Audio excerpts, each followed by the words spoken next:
তোমাদের জন্য কি আমি সব মালধন সম্পদ রেখেছি, আমি 1 টাকা দেব না। তখন মানে কত যে বাহানা করে। আরে আপনার কাছে হাত বাড়িয়েছে, হাত বাড়িয়েছে, আজকে এখন লেনেওয়ালা মানুষ আছে, দেনেওয়ালা নেই।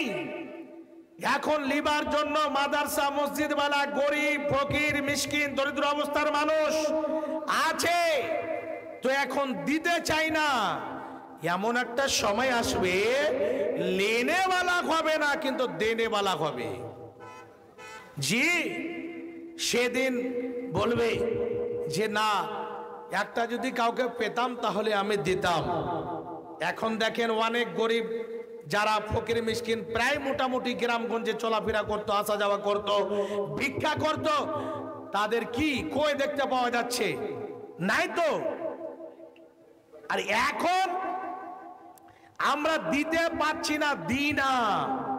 নেওয়ার জন্য মানুষ আছে কিন্তু দিতে পারি না, দিই না। এমন একটা সময় আসবে সেদিন দেওয়ার জন্য এদিকে ওদিকে ছোটাছুটি করবে, কিন্তু লেনেওয়ালা হবে না। ভাবছেন আমার? দান এমন একটা শক্তিশালী ইবাদত, দান এমন একটি পাওয়ারফুল ইবাদত যে যারা দান করে তাদের দানের বিনিময় যে বিপদ আপদ আপনার উপরে আসতো, সেই বিপদটাকে আল্লাহ রাব্বুল আলামিন দূরে সরিয়ে দেবেন। এই বিপদ আল্লাহ আপনার উপরে দেবেন না।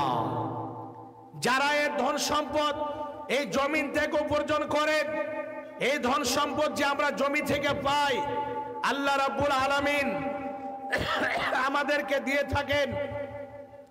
এই ধন সম্পদ থেকে আমাদেরকে সুন্দরভাবে অসুর বের করতে হবে।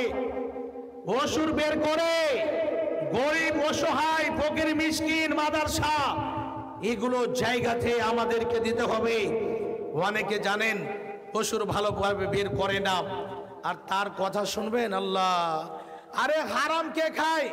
হারাম তো মরর আর সর্দার আর গ্রামের নেতা আর এরকম ওরকম লোক গেলা খেয়েছে, হারা কি খাচ্ছে? ওর কথার মুখের ভাষাটা শুনবেন। কিন্তু 100 বিঘা না 100 কুইন্টাল ভুট্টা হয়েছে, ও সুরি বের করেনি। ওর ভাষা শুনবেন, ভুট্টাতে কম খরচ জি মৌলানা, এদিকে প্যাট মিসকিন প্যাট মানুষ লাগছে, এদিকে মানে খাদ লাগছে, এদিকে জঞ্জরার বিছন লাগছে, এইদিকে কত কি ট্রেক্টরে ভেঙালে আসতে হয়েছে, এগুলো সব লাগছে, তো ওসুর বের করতে হবে। আচ্ছা, এই লোকটার কথাটাকে আপনি কতটুকু আপনি ই করবেন দেখেন। ওসুর বের করে না, আর এই মাল থেকে ছেলে মেয়ে পুরো পরিবারকে নিয়ে খাচ্ছে। পুরো পরিবার এই যে হারাম খানা খাচ্ছে, হারাম মাল খাচ্ছে। আপনার যদি নেশা পর্যন্ত না পৌঁছে তাহলে আপনার তো ওসুরই নাই, জাকাতে তো নাই, কিন্তু মেশাবে পৌঁছে গেছে, আপনাকে জাকাত বের করতে হবে। টাকা হোক, সোনা হোক, চাঁদি হোক, মাল আছে, ধান আছে, গম আছে, ভুট্টা আছে, আপনার নেশাবে পৌঁছে গেছে, আপনাকে অসুর বের করে দিতে হবে। এটা আপনার উপরে দায়িত্ব, জিম্মেদারি রয়েছে। বাপজান, খাস করে যারা দান করেন, যারা সঠিক পথে এই মালধন সম্পদকে ব্যয় করেন, তাদের সম্পর্কে কি বলছেন আপনাদের কাছে আমি বলি। যে এরকম ভাবে একজন চলে যাচ্ছে, হেঁটে চলে যাচ্ছেন, আকাশ থেকে আওয়াজ আসছে, কি আসে? ইসকে খাদি কাতান পোলানেন, ওরে যাও যাও অমুকের বাগানে পানি বর্ষণ করে দাও, অমুকের খেতে পানি বর্ষণ করে দাও। এই কথা যখন আকাশের মধ্যে ছুড়েছে, এই কথা যখন আকাশের মধ্যে ভেসেছে, সে সময় একজন আল্লাহর বান্দার কানে আওয়াজটা জ্বলেছে।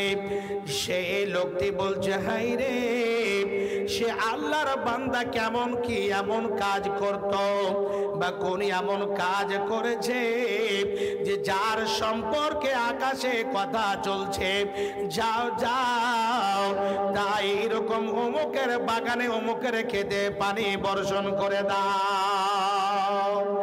হে বাপদান আমার, আমরা যদি সুন্দরভাবে নিজের মালকে খরচ করি, আল্লাহর পথে খরচ করি, সঠিক পথে যদি আমরা মালকে ব্যয় করি, আমরা ক্ষেতের মধ্যে কেবল এখন ভুট্টা লাগাবো, ধান কেটে চাষবাস করে রেখেছি, একটা বীজ সেই জায়গাতে গেড়ে আসলেন, যখনই গাড়লেন, যখনই বীজটা জমিতে দিয়ে আসলেন, আল্লাহ রাব্বুল আলামিন খাস করে জিম্মেদার হয়ে যান এবং কেমন করে আপনার খেতে ফসল দেবেন, এই সমস্ত জিম্মেদারি আল্লাহ রাব্বুল আলামিনের কাছে রয়েছে। হে বাপজান আমার, কখন বৃষ্টি লাগবে, কখন হাওয়া চালাতে হবে, কখন রৌদ্র দিতে হবে, যা জিনিসের প্রয়োজন আল্লাহ রাব্বুল আলামিন সময়ের মধ্যে দিয়ে থাকে। কখন বৃষ্টি লাগবে, কখন হাওয়া চালাতে হবে, কখন রৌদ্র দিতে হবে, কেন আল্লাহ রাব্বুল আলামিন কোরআনের মধ্যে বলেছেন, তাবারাকাল্লাযী বিয়াদিহিল মুলকু ওয়া হুয়া আলা কুল্লি শাইইন কাদির। আল্লাহ তিনি হচ্ছেন বরকতময়, জিনার আঘাতে সারা পৃথিবীর বাদশাহী রয়েছে, সারা পৃথিবীর বাগডোর রয়েছে, যিনি সূর্যকে পূর্ব দিকে উদিত করেন এবং পশ্চিমে অস্তমিত যান, খাস করে সারা পৃথিবীর পরিচালক, সারা পৃথিবীর আইনদাতা, বিধানদাতা, কোন জায়গাতে কি করতে হবে সমস্ত জিনিসের জিম্মেদারি আল্লাহ নিজেই রেখেছে।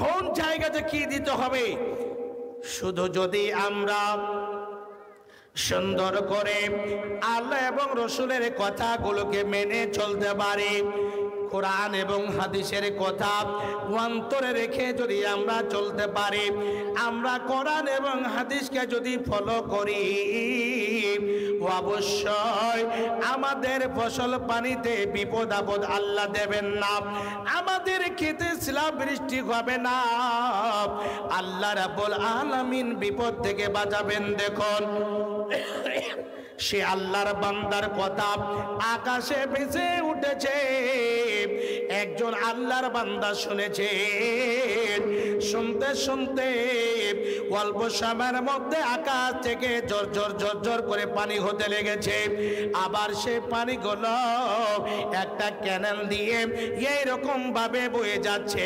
সেই লোকটি বলছে, হাই রে, সে কোন এমন লোক, কোন এমন আমল করত যে তার কথাটা আকাশের মধ্যে ঘটছে, আমি সে লোকটির সাথে সাক্ষাৎ করব, আমি সে লোকটির সাথে দেখা করব। এই বাপজান আমার, এক পা দুই পা করে হাঁটতে যেতে দেখছে এমন একটি লোক, সে লোকটি থালা দিয়ে বা কোনো এরকম বস্তু দিয়ে পানিগুলো হাত দিয়েছে যে গাছের গোড়াগুলোতে দিচ্ছে। সে লোকটি গিয়ে সুন্দরভাবে তাকে জিজ্ঞাসা করছেন, ভাই আপনার নাম কি, আপনি কি বলবেন এবং আপনি কি করেন একটু আমাকে বলুন, কেননা আপনার কথা আমি আকাশের মধ্যে শুনেছি। কি শুনেছি? যে যা অমুকের খেতে এরকম আল্লাহর বান্দা, ওর খেতে ওর বাগানে পানি দিয়ে দাও, বৃষ্টি দিয়ে দাও। হে বাপজান আমার, এই কথাটা যখন জিজ্ঞাসা করেছেন, বলছে আমার নাম অমুক।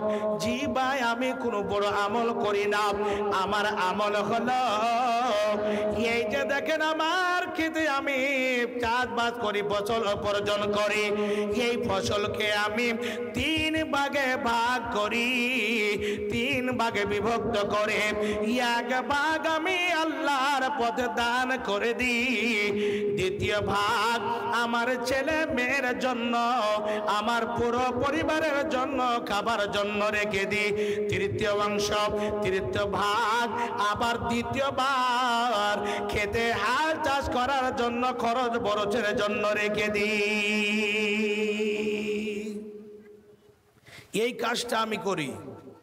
3 ভাগ করে 1 ভাগ আমি কি করি, নিজের পরিবারের খাবার জন্য আমি রেখে দিই। 2য় ভাগ আল্লাহর পথে দান করে দিই, সাদকা করে দিই। 3য় ভাগ আবার আমি 2য়বার যা আমাকে চাষ করতে হবে, ফসল পানি আমাকে ক্ষেত থেকে দিতে হবে, অনেক কিছু খরচ আছে, তার জন্য আমি রেখে দিই। বন্ধু আমার, খাস করে আমাদের সমাজে বেশিরভাগ দেখবেন নতুন নতুন পয়সাওয়ালা হয়েছে, একটু খেতি বাড়ি করছে, তো জীবনে মোল্লা সাহেবকে জিজ্ঞাসা করেনি যে আমার এত টাকা হয়েছে তো জাকাত কতটি বের করতে হবে, এতটি ভুট্টা হয়েছে তো ওসুর কতটি বের করতে